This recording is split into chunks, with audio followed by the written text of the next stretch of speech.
Well, good morning. This is not 5. This is 1. Okay, let's see. So now, guys, I want you to thank you, Pavel, for this amazing audience that you had set up in front of me. Thank you. Thank you, guys, that you stayed, remained. Okay, so what I want you guys to do is now imagine you are on a lakeside. With a road, there's a lake. There's a boat on the lake. Next to the lake, there is a car. There is also a bicycle and a motorcycle. There's also an RV. And in the back, there's a plane.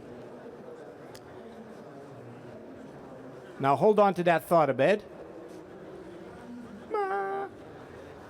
And technology is against us sometimes. So think about that and take it as a metaphor, right? Keep it in your mind.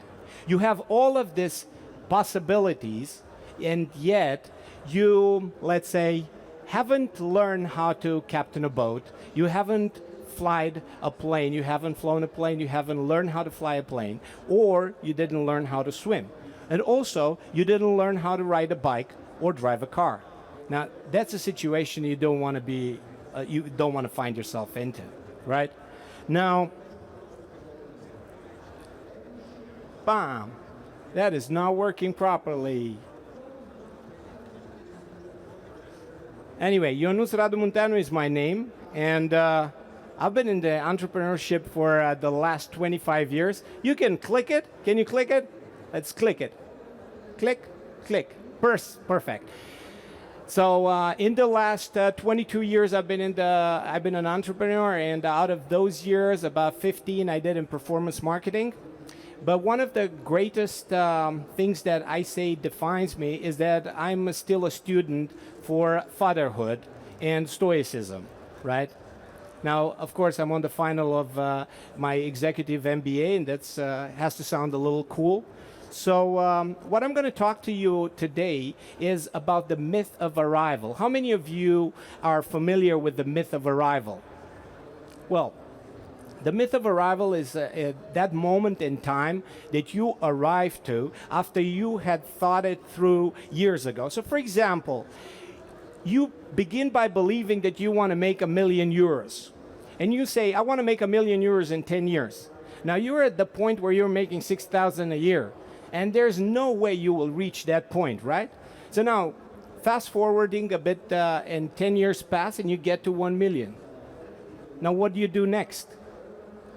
Now, a lot of entrepreneurs are at that stage when they already have reached that point, and I've met a lot of them where they made it and they don't know what to do. And that's the myth of arrival. That's, well, maybe not a myth, but when you get to the point where you actually succeed in the things that you have planned and they seemed impossible, and you reach that point, then it becomes hard. You are in a sort of a limbo. How many of you have felt in the moment of limbo after achieving something that was prior impossible to achieve? I did. Now, you guys know, no. Go back, because I want to talk about the technology that is changing. So I just found myself, I don't know how many of you are using ChatGPT, right?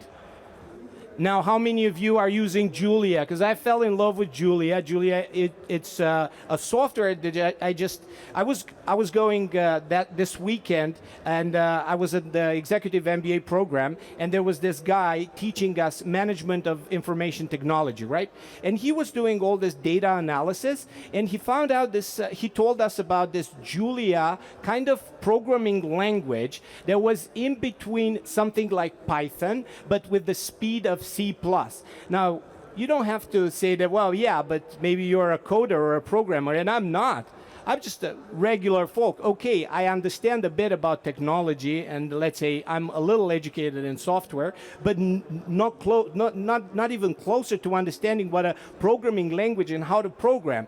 And 15 minutes, no more, I have used this Julia, installed it in my terminal on Mac OS, and I shared the information with the ChatGPT in the terminal screen, and I did that, and at the end I was connecting with the API of ChatGPT.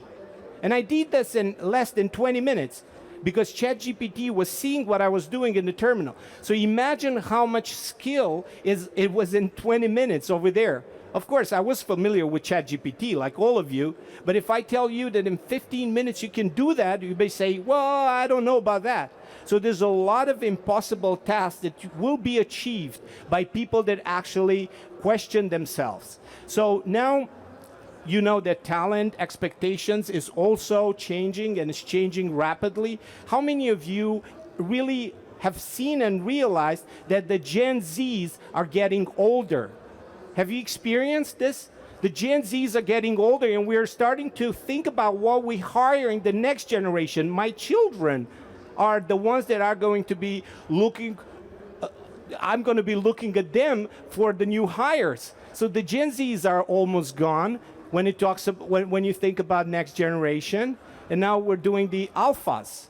We're hiring alphas. Now, this is happening very fast, not because I'm 42. How many are over 30? Women don't have to answer. Anyway, so it's, it's hard that the talent expectation is changing. Click. There you go. So I'm a fan of Marcus Aurelius and the Stoics, right? And student of Stoicism, I call myself. And I do this every day, and I practice this.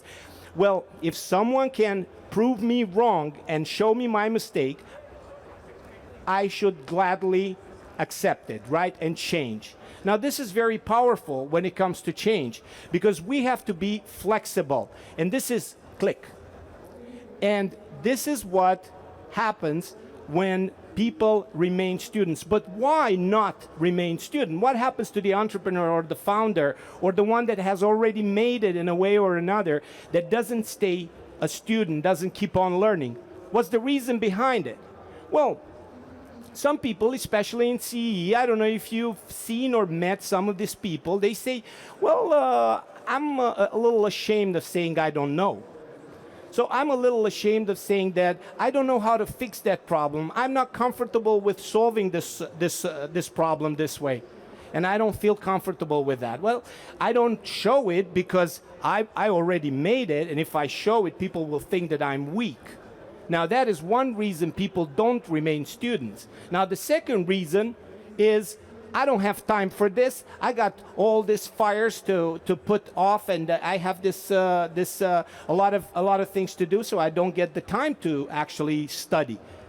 Now, you know that the statistics say that we in CE region are reading not as much per year. Let's say not as many books. Of course, it's not about you guys, because you made the step to come and learn and keep learning because you're here. One of the reasons why you're here to get more info and connect to your peers. Now, things that are shiny are cool, right? I mean, and you know, it's cooler to spend time looking at entertaining things than to go study and do those projects. And I have known this from experience that it's hard to finish a project. I told you, I'm at this executive MBA, the second year, and we have these projects, and it's hard to focus on doing these projects. It's like in high school. Who liked high school? Like, come on, it was hard. I don't know about this generation, but my time, we didn't call it bullying, we just call it school, you know? So, click.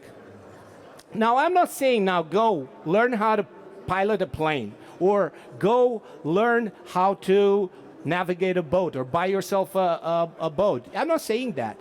What I'm saying is be prepared and get yourself prepared. Okay, click. There you go. But what is a leader student? Now, not the one that starts, not a junior, is the one that is aware and seeks always and puts energy to building skill. Now, is always doubting, right? Always thinks about, if my assumptions are wrong, what can I do to improve them? So that's about the leader student. That's the mindset of a leader student. Click. Now, how do I do it?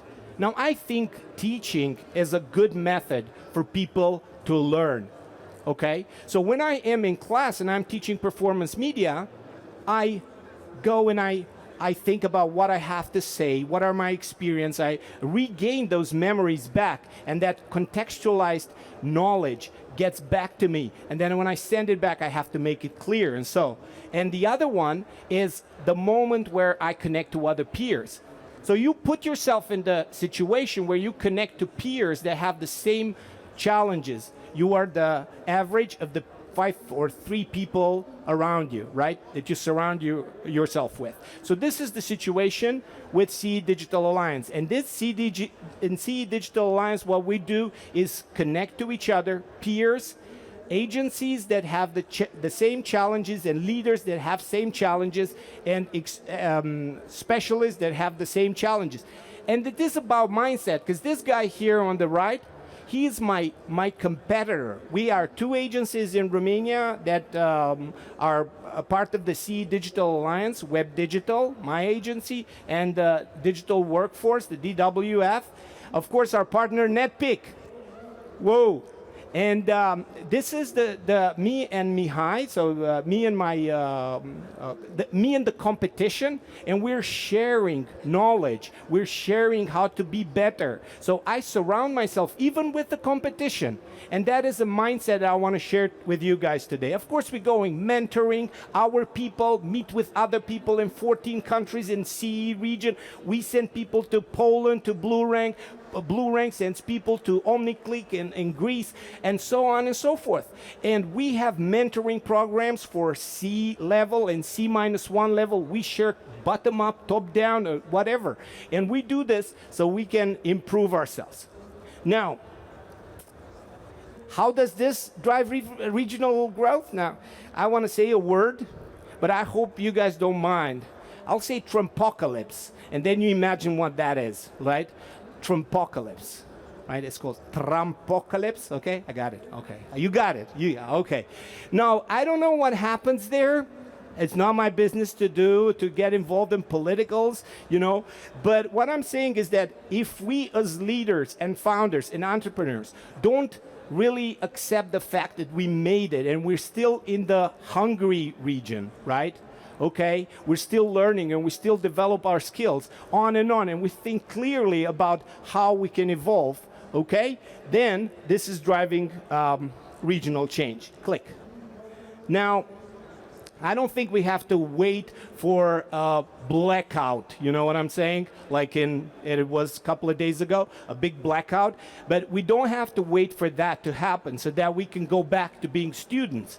We have to keep on being students right now. We have to keep on learning, right? Because while we learn, we become free. So by preparing ourselves, we gain freedom. And this is exactly my message to you today. Surround yourself with peers that you can learn from, share the knowledge that you have, and stay prepared. Because things change around us, and we change with the things, and it's okay. And even if we made it, I made €1 million in revenue last year, and it was fine. It was one of my life's goals 5 years ago or 10 years ago. And I still think that I have to graduate this executive MBA. I am still learning, and I will take my PPL license for flying, and so on and so forth. And I just bought a boat, which is still shiny, but I think I'm just trying to make out if it's buying it for the shiny or buying it just to learn how to use a boat. Now that I don't know yet. I'm still thinking about deciding yet, okay? So now think about this, all of these opportunities that you guys have, they're already there for you, and they're ready to be driven by you. And yes, it is a metaphor. I'm pretty sure some of you have a driver's license, and the other use it, right? So now, I've also prepared a QR code. This is before the QR code that Nicola and the team prepared for you guys. This one is, if you want to see me diving and swimming with the sharks, this is a testament that I also know how to swim. Although, while diving, you don't actually need to know how to swim. So it's a misconception. People think that you need to know how to swim in order to dive, but you don't. So, because the life support system actually helps you not die. So this is interesting. So you can put up and get the code. There's a few questions over there, but you can skip it. Say, I don't want to answer the questions. And you can see a video with me swimming with the sharks. Okay, thank you very much. That was me. Big round of applause for Ionut and him swimming with the sharks.